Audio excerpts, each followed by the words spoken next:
So up next, we're going to be getting the perspectives of the private sector on European regulation. I'd like to invite the CEO of Orange Cyberdéfense, Hugues Foulon. Mr. Foulon, please come onto the stage.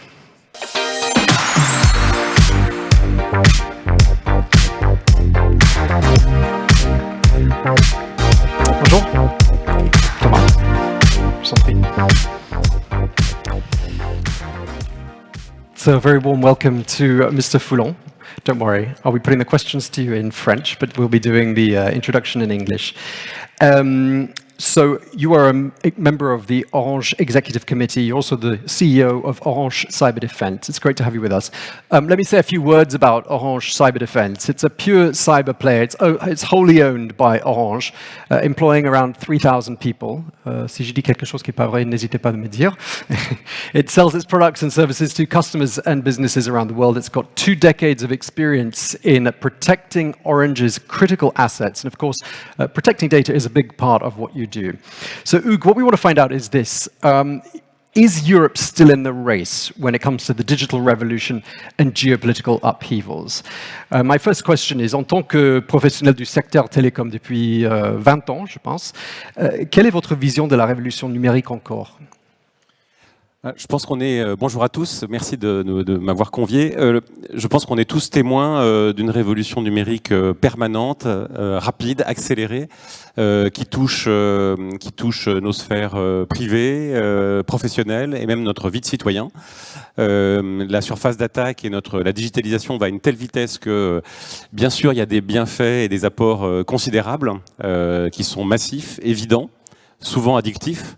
Et que ces bienfaits sont tellement extraordinaires qu'on a humainement tendance à oublier les risques associés ou le côté obscur de la force qui peut être lié à ça. Et donc voilà, on a en permanence besoin de passer un petit peu de temps, même si c'est pas toujours très joyeux, très rigolo, de réfléchir à quels sont les risques associés aux bienfaits, quelles sont les intrusions, quelles sont les vulnérabilités que ça génère. Et Dieu sait s'il y en a dans le monde d'aujourd'hui. Voilà. Et donc la transformation numérique de nos vies est en marche accélérée. Et si je prends juste un chiffre qui m'a interpellé, qui est dans la sphère privée, est-ce que vous savez quel est le pourcentage des couples qui se forment grâce au online? Voilà. Et donc c'est plus de 60%. Voilà, plus de 60%. Il y a quelques années, c'était moins de 10%. Aujourd'hui, c'est plus de 60%. Et donc c'est juste un exemple qui n'a pas grand-chose à voir avec la cybersécurité, mais qui illustre bien, dans une sphère privée, à quel point la vitesse est là. Ok, parlons-nous un instant de géopolitique mondiale. Je pense que vous le suivez avec beaucoup d'intérêt. Comment analysez-vous les bouleversements récents? Je pense que c'était déjà en marche depuis quelques années. Les événements de ces derniers mois ou de ces dernières années nous montrent à quel point c'est présent et proche. Donc on ne peut pas dire que ça se passe sur des terrains qui sont très éloignés de l'Europe. Au contraire, c'est à la porte de l'Europe, que ce soit en Ukraine ou au Moyen-Orient. Et donc tous ces conflits montrent bien à quelle vitesse les choses changent. La position des États-Unis a changé, elles se sont orientées vers l'Asie et la Chine, reviennent sur le Moyen-Orient, peut-être que ça repartira dans un autre sens en fonction des résultats des élections dans quelques mois aux États-Unis. Ce qui se passe en Europe est aussi clé, et je pense que ce qui se passe en Ukraine met à mal l'unité européenne sur ces questions-là d'un point de vue géopolitique. Donc on voit bien qu'on est dans un territoire extrêmement mouvant, extrêmement compliqué, et bien sûr il y a des désordres physiques que l'on constate tous liés à ça, au premier rang desquels la livraison d'énergie, et bien sûr c'est soit anticipé, soit accompagné de mouvements importants et de conflits dans la cyber. Ok, quel lien faites-vous entre bousculement géopolitique et la révolution numérique? La révolution numérique fait que la surface d'attaque et donc du coup les menaces associées ne fait que croître et embellir malheureusement. Et donc si on prend le cas de l'Ukraine, les attaques physiques du mois de février 2022 ont été précédées d'attaques cyber massives pour essayer de déstabiliser et d'affaiblir la cible qui était l'Ukraine par la Russie.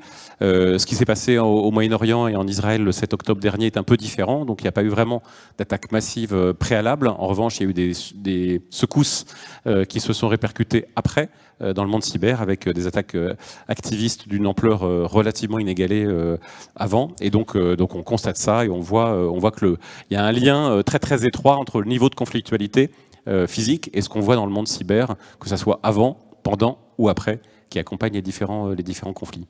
Ok, Europe, c'est le cible de notre conversation cet après-midi. Je voulais vous demander quelle place joue Europe et comment cela a-t-il évolué? Je pense qu'une des premières responsabilités d'un Européen que je suis aujourd'hui, c'est la lucidité vis-à-vis de tout ce qu'on vient de se raconter. Qu'est-ce que ça implique pour l'Europe? Quelle place l'Europe veut avoir? Est-ce qu'on veut être maître de nos destins ou est-ce qu'on veut être dépendant? Et c'est des réponses pas faciles. Et je pense que c'est des enjeux clés aujourd'hui, et notamment dans les technologies. Donc, on parle beaucoup de AI, on va parler de plus en plus de quantique. Et donc, quelle est la place que l'Europe veut jouer dans cette technologie? Est-ce qu'on veut être à la remorque des États-Unis ou de la Chine, ou est-ce qu'on veut avoir notre propre autonomie de décision et de maîtrise de ces technologies, comme on a réussi à l'avoir dans le nucléaire après plusieurs dizaines d'années d'investissement? Donc, voilà, je pense que c'est des idées clés. Et je pense que pour cela, il y a deux dimensions sur lesquelles l'Europe doit investir et accélérer, qui rejoint ce qu'a dit le patron de l'ENISA il y a quelques minutes. C'est tout ce qui est autour de la formation. C'est qu'on se doit d'avoir des personnes formées suffisamment en qualité et en nombre en Europe pour pouvoir au moins être lucide, au moins voir ce qui se passe, si ce n'est se défendre efficacement. Et ça, on n'en est pas encore tout à fait là. Et puis le deuxième point, c'est l'investissement dans les technologies, l'investissement dans le monde du software, qui est un territoire qui, quand on prend un petit peu de recul, un territoire sur lequel l'Europe massivement sous-investit chroniquement depuis déjà un certain temps, et donc on a du mal à faire des champions dans le monde du software. Quand vous réfléchissez aux géants du software nord-américain, vous avez des dizaines de noms qui vous viennent à l'esprit. Quand vous réfléchissez à des géants du software européens, mondiaux, il n'y a pas beaucoup de noms qui viennent à l'esprit. Donc comment est-ce qu'on rattrape ce retard et comment est-ce qu'on renverse la tendance? Ok, parlons des tendances sur le marché cyber.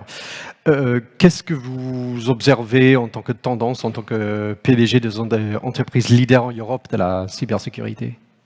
On a une position un petit peu particulière parce qu'on fait partie d'un opérateur télécom. C'est un atout et un actif clé. Orange Cyberdéfense est détenu à 100% par le groupe Orange.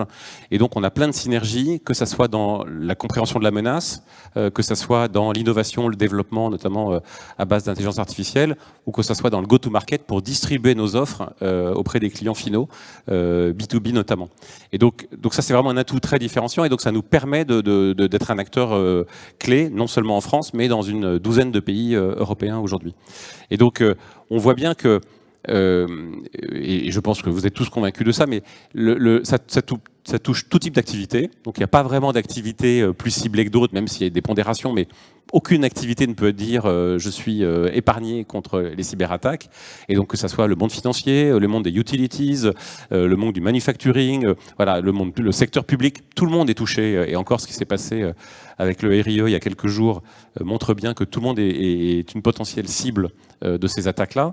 Et puis la tendance qui est forte, c'est que tout type d'acteur en taille est également une cible, et c'est plus uniquement les grands groupes, c'est plus uniquement le CAC 40 ou dans les différents pays européens qui sont ciblés, c'est les acteurs de taille inférieure ou même les acteurs de taille moyenne ou petite qui sont des cibles des cyberattaquants qui cherchent à les déstabiliser, à se faire payer des rançons, à voler ou à piller des données sensibles ou privées. Et donc voilà, donc c'est vraiment un phénomène de généralisation de grande ampleur avec une vitesse extrêmement rapide. Tout à fait. Et d'un point de vue business, est-ce que l'Europe est un terrain de jeu facile? Alors, l'Europe, dans le monde du service, ça représente à peu près 25% l'Europe occidentale représente à peu près 25% du marché mondial.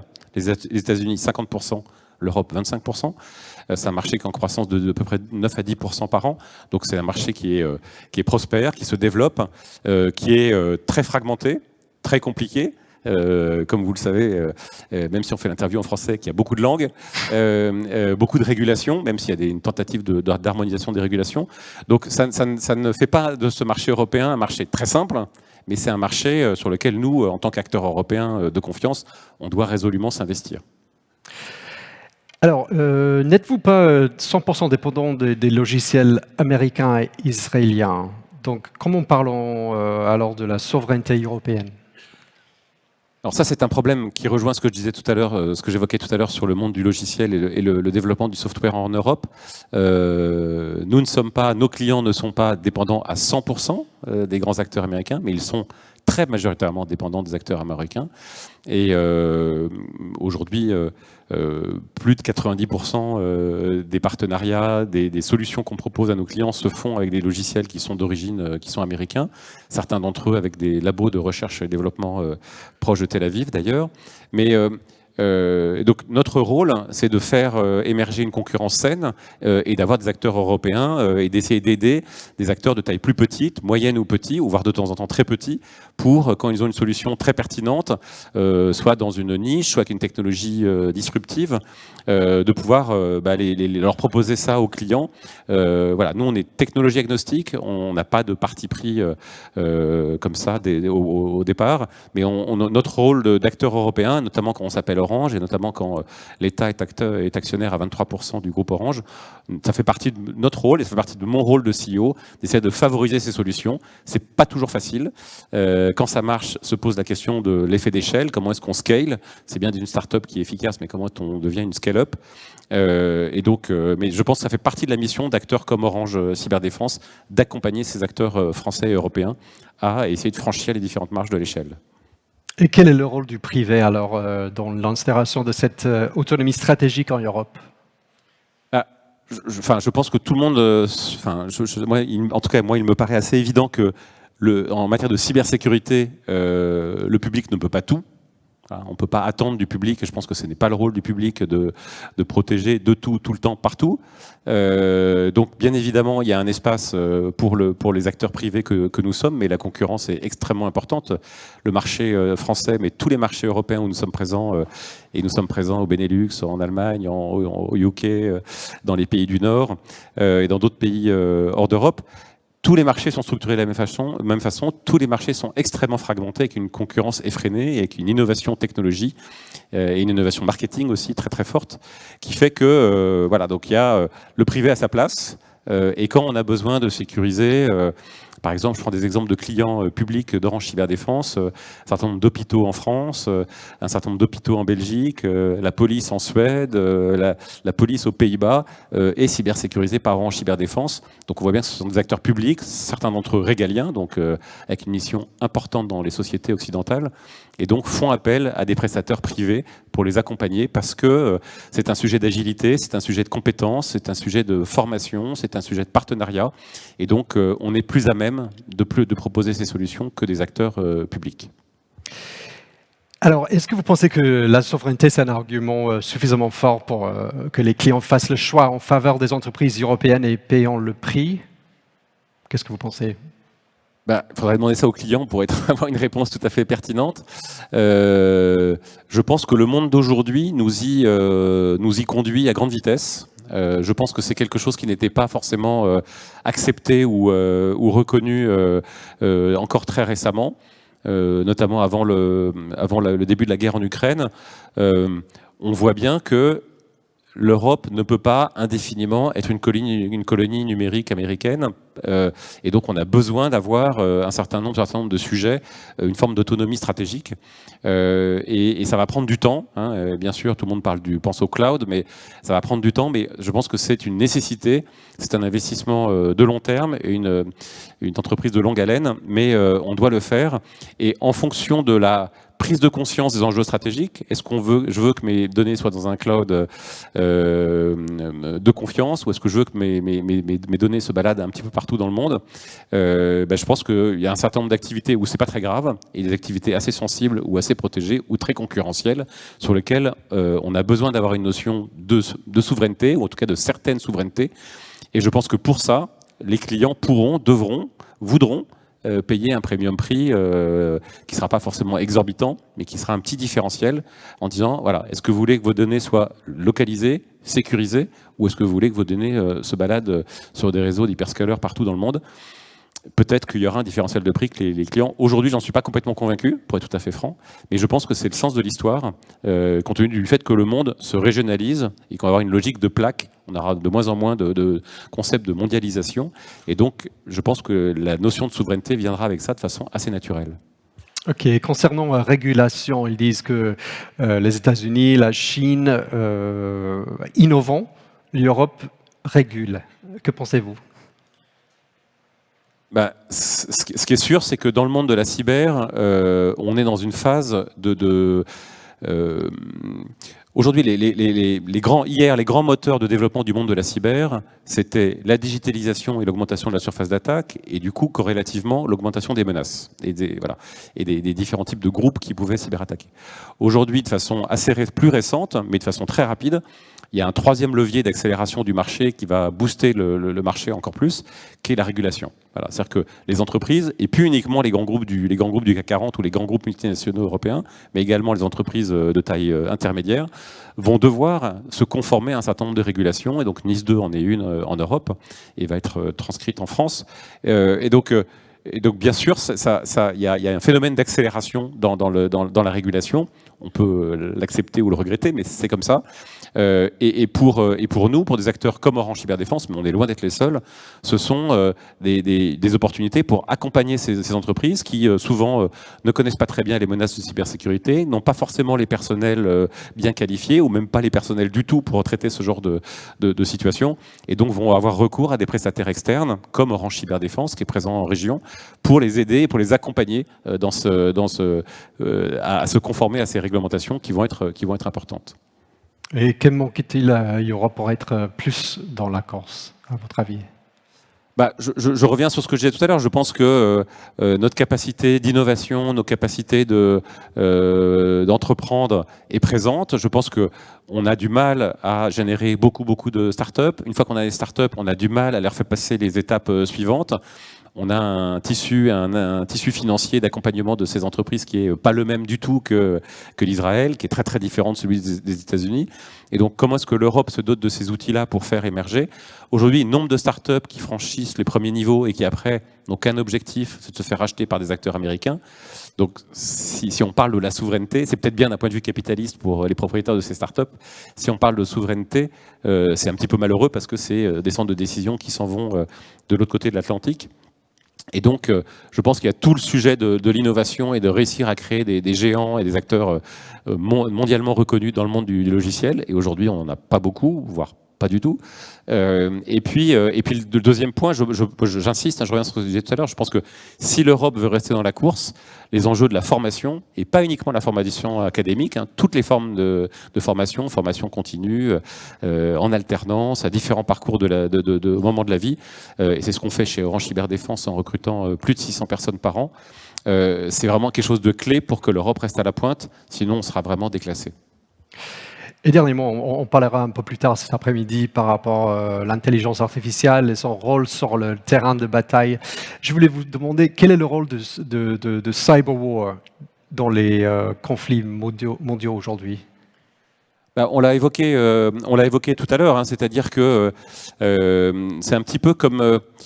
Il y a une espèce de mélange des genres, c'est blurring, c'est un peu comme si la cybercriminalité se politisait et l'activisme se criminalisait. Et donc, on voit bien que tous les types d'actions de cyberattaque interviennent sur le terrain dans différents cas de figure. Et j'ai évoqué tout à l'heure les 2 zones de conflit qu'on a vécues ces 2 dernières années en Ukraine et au Moyen-Orient.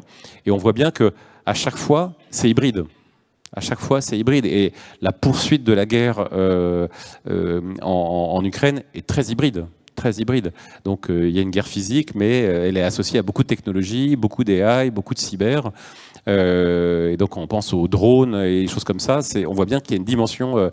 Et donc je pense qu'il n'y a pas de doute sur le fait qu'il y a un mélange entre les conflits traditionnels physiques que l'on malheureusement connaît depuis des siècles, et puis la dimension cyber associée à ça, en avance de phase, pour préparer le terrain de l'attaque ou affaiblir l'adversaire, pour accompagner l'offensive, ou pour avoir un conflit de longue haleine sur le terrain, comme on voit aujourd'hui en Ukraine. Oui, c'est tout nouveau, c'est territoire inconnu. Nous arrivons à la fin de cette discussion. Est-ce que vous avez un dernier mot que vous voulez ajouter avant qu'on termine? Non, je déjà vous dire qu'on est très très heureux chez Orange Cyberdéfense de faire partie et d'avoir un stand au FIC et que au-delà de l'aspect commercial, de chiffre d'affaires, de clients, je pense que c'est vraiment la mission européenne d'Orange Cyberdéfense de concourir à construire une société numérique plus sûre. C'est quelque chose qui nous regroupe tous. C'est comme ça qu'on attire des centaines de jeunes qui viennent nous rejoindre chaque année dans l'aventure Orange Cyberdéfense. Et c'est vraiment, je pense, la mission d'un acteur comme Orange Cyberdéfense d'allier expertise et proximité. Ok, merci infiniment. Hugues Fulon, the CEO of Orange Cyberdéfense. Merci beaucoup. Merci beaucoup. Merci.